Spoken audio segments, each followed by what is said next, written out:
Our next problem is problem 18. As you can see, it's a polynomial divided by a polynomial. So this means to take the derivative, we need to use the quotient rule.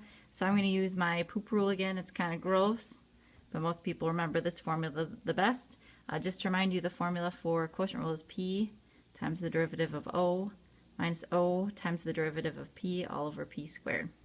All right, so taking our derivative of our question, I need to start with p, which is x squared, times the derivative of o prime.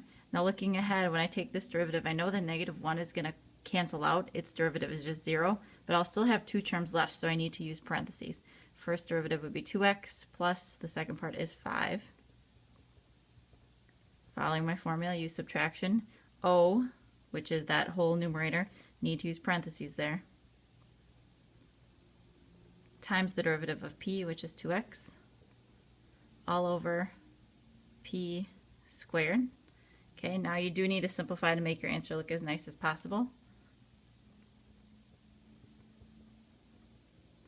When you get here, I would recommend that you distribute the 2x through, and then on the next step distribute the negative sign through, or if you're feeling advanced, you could just distribute a negative 2x through the first time.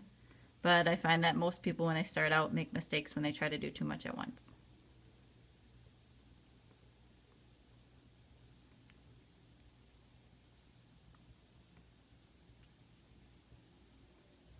Now I'm distributing through my subtraction sign.